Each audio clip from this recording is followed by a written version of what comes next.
సోదరీ సోదరులారా, ఈ రోజున మనం ఎస్తేరు గ్రంథం 4వ అధ్యాయం వినబోతున్నాము. ఎస్తేరు జీవితంలో అది అతి సంక్లిష్టమైన ఘడియ. నిన్ను దేవుడు ప్రత్యేకంగా ఈ సమయం కోసమే ఈ పదవిలో ఉంచాడేమో యోచించుకో అంటూ మొర్దెకై ఎస్తేరును సవాలు చేశాడు. ఈ అధ్యాయంలో ఎస్తేరు గాథ అతి ఉద్రేకభరితమైన ఘట్టం.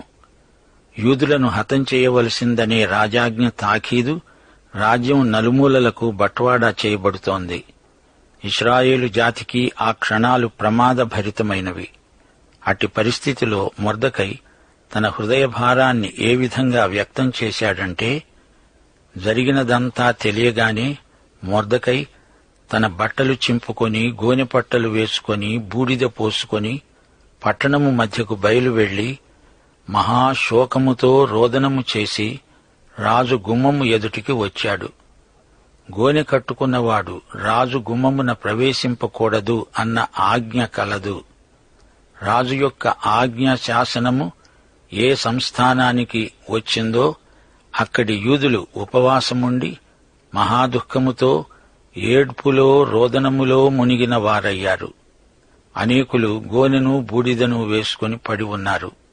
ఎస్తేరు యొక్క పనికత్తెలు ఆమె దగ్గర ఉన్న షండులు వచ్చి జరిగినది ఆమెకు తెలియజేయగా, రాణి గొప్ప మనోవిచారము గలదై మొర్దెకై కట్టుకొని ఉన్న గోనెపట్టలను తీసివేయమని ఆజ్ఞ ఇచ్చి కట్టుకోవడానికై అతని వద్దకు వస్త్రములను పంపింది.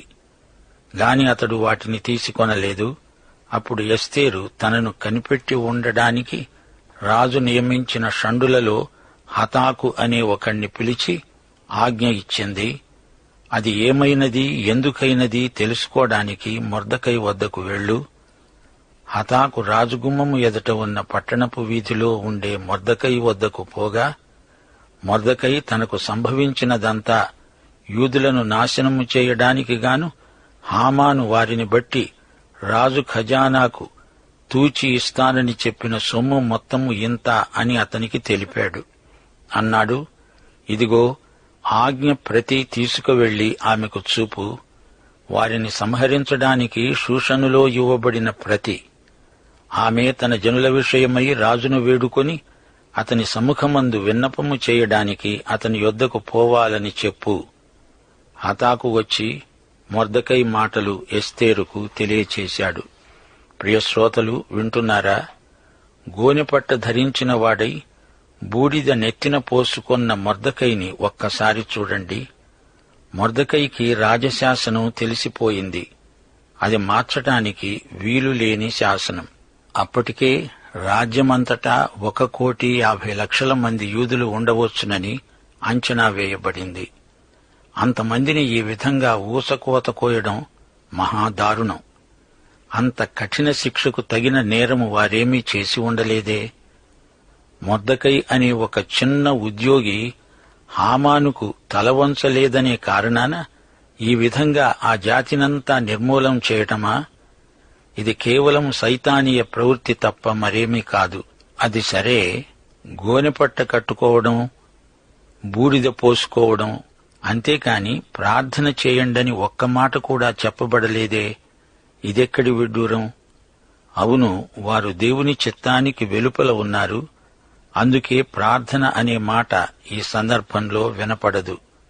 ఆచారరీతిగా ఉపవాసమున్నారు, గోనెపట్ట కట్టుకున్నారు, బూడిద పోసుకున్నారు, గాని ప్రార్థన లేదు.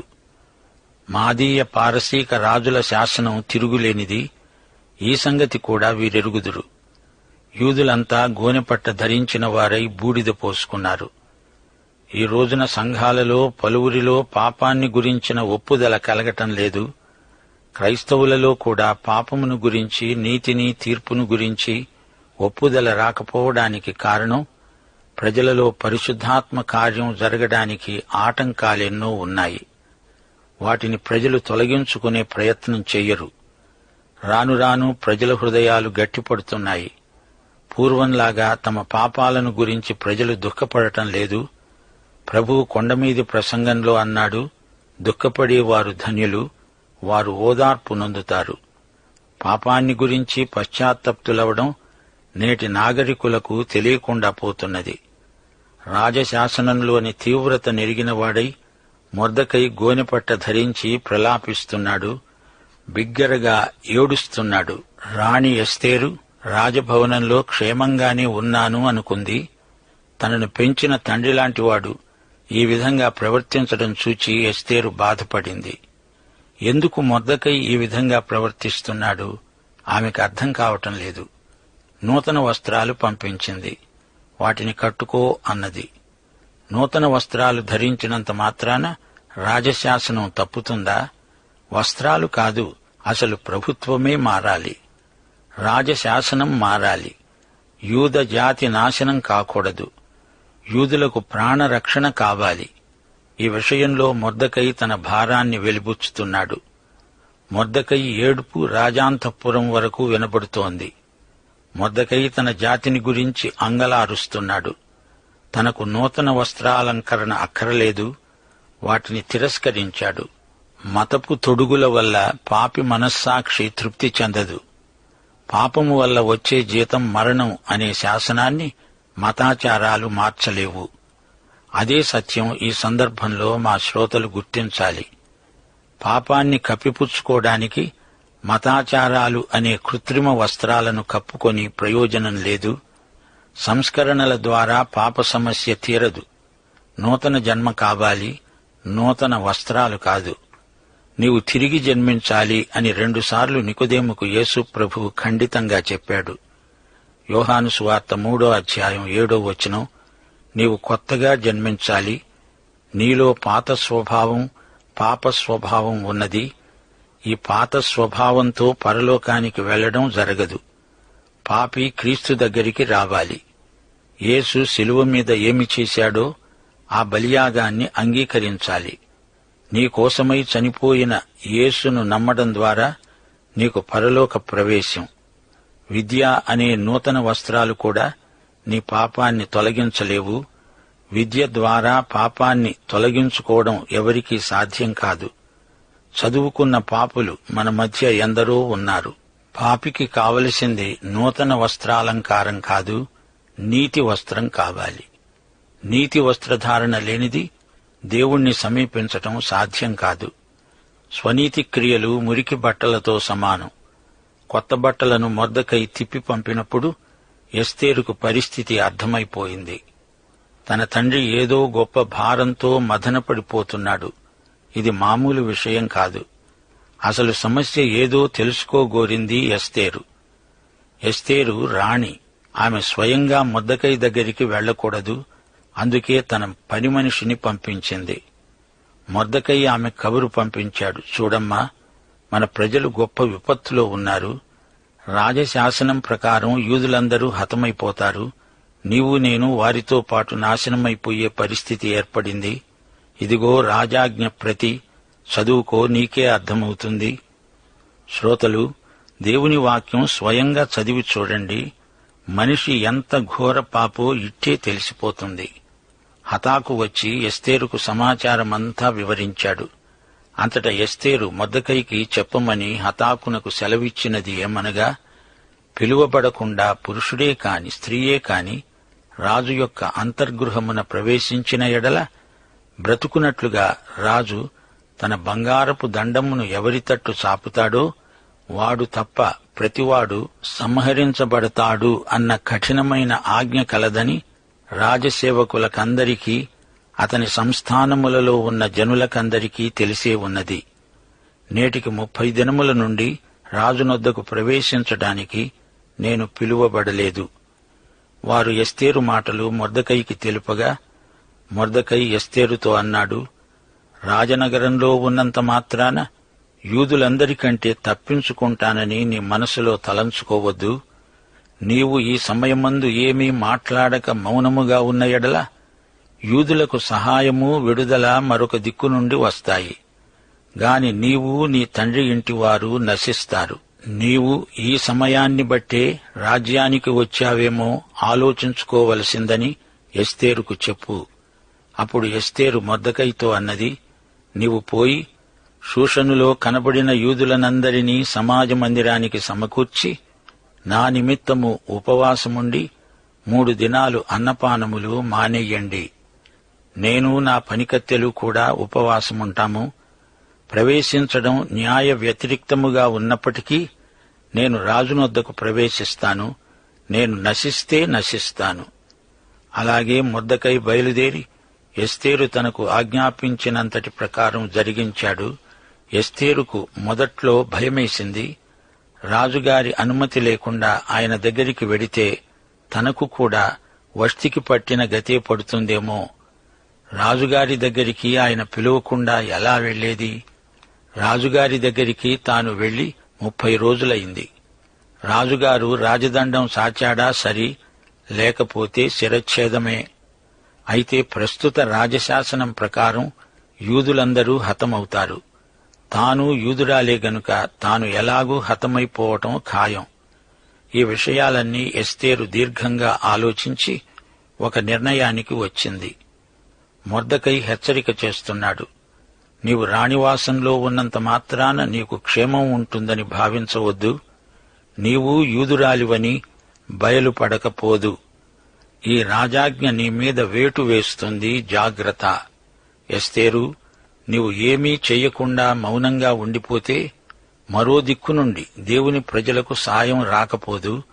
దేవుడు ఏదో రూపంలో ఏ దిక్కు నుంచో సాయం పంపుతాడు అనే నిరీక్షణ మొర్దెకైకి ఉంది. మొర్దెకై అబ్రాహామీయ నిబంధన ఎరిగినవాడు. అబ్రాహాము సంతానం ఆకాశ నక్షత్రాలై ఇసుక రేణువులంతమంది అవుతారు. మొర్దెకై ఎస్తేరుకు సవాలు విసిరాడు. హషస్త గొప్ప సామ్రాజ్యానికి సార్వభౌముడు. మరి యూదులకు సహాయం ఎక్కడి నుండి వస్తుంది? ఎస్తేరు తనకు కలిగిన ప్రాణాపాయం నుండి ఎలా తప్పించుకోగలదు? ఎస్తేరు, విను. అసలు ఈ సమయం కోసమే నీవు రాణివి అయ్యావు. మొర్దెకై దేవుని అదృశ్యహస్తాన్ని గుర్తించాడు. దేవుని సంకల్ప సిద్ధిలో ఎస్తేరు పట్టపు రాణి కావడం ఒక ముఖ్య సంఘటన.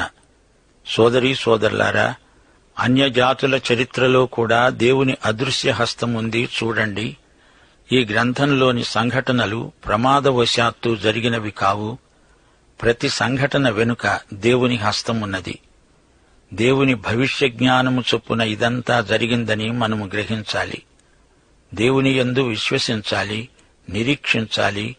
దేవుని నడుపుదలను గుర్తించాలి, అంగీకరించాలి. మొర్దెకైని ఈ విషయంలో దేవుడు వాడుకున్నాడు. దేవుని కోసం, దేవుని సత్యం కోసం నిలిచాడు, గెలిచాడు.